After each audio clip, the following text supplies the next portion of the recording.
institutions are going to want to hedge with Bitcoin.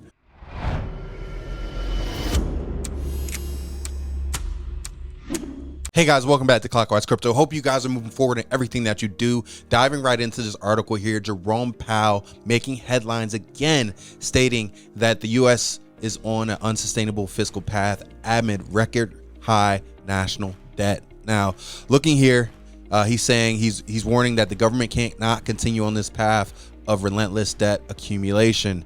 In a 60 Minutes interview, he stated this, and he's saying ballooning national debt is becoming a danger to the stability of the U.S. economy. Now, how does this play for crypto? This is going to push people into the crypto space due to, like we said yesterday, due to the lack of belief in the current financial system within the United States, the current strength of the U.S. dollar, that all is tying together to what he is saying compared to the ETFs, and people are going to want to hedge. Institutions are going to want to hedge with Bitcoin. So Fed chair calls the attention of the U.S. federal government, saying that the next generation will likely pay the price unless the country finds a way to grow the economy while reducing its debt burden. In the long run, the U.S. is on an unsustainable fiscal path, and pretty much saying that the debt is growing faster than the economy.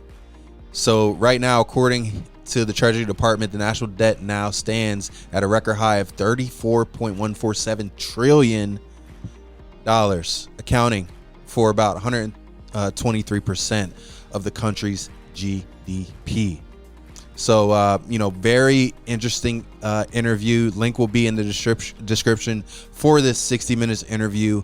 But something's coming, guys. It's coming. So be prepared. And I think this is another confirmation for the need to transition into Bitcoin, transition into cryptocurrency. This is bullish for crypto. And we're seeing that with now, countries and really, governments and economies focusing on crypto and adapting Bitcoin that really cannot just be, you can't just make more of it. Right. And so as we look at the charts and we look at what's going on with Bitcoin, we see here that Bitcoin is showing us a bit of divergence despite the pump. The reason why we took off that level of resistance is because we broke and cleared it. Like we said last week, we're going to keep it on there till we break and clear, and then we're going to revisit to look for other points of accumulation. Now, everyone's stating this is the bull run. Okay, the bull run has started per se. We have not seen it trickle into the altcoins yet. But with that being said, we are seeing a massive push, which is, like we said yesterday, could be due to the fact that, we know that there's not a lot of new Bitcoin addresses, but we're seeing an increase in price. So we're thinking that has to do with the ETFs and whales accumulating more, not necessarily new money coming in a sense of new wallet addresses, but new money coming in the form of whales that already had significant positions in Bitcoin. So definitely paying attention there. Wanted to highlight the US 100, currently sitting at 17,657, and looking at that and pretty much seeing where we were and in comparison to where we are going, the US 100 is looking fairly healthy right now. But as you can see on the stochastic there, everything is overbought. Okay, so paying attention to that and seeing how that correlates to the Bitcoin markets, we're going to be paying attention to that very closely. At this point, extreme greed in the markets.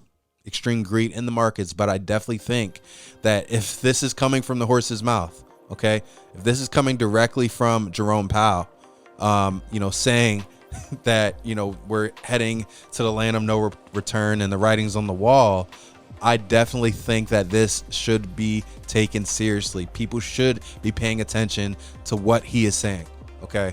And, pay attention to how that impacts other financial markets, guys. So definitely wanted to chime in there and give you a brief market update of what's happening.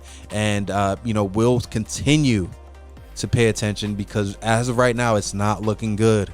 It's not looking good, because what happens in the largest economy in the world, which is United States, it's safe to say it's the United States, that trickles to other markets. It's not just like the United States fails and everything else is going to be fine. This impacts everything. So we'll see how it impacts other markets as well, and pay attention to how it impacts crypto, guys. So definitely hope you got some value out of this video. Keep moving forward in everything that you do. We'll see you soon.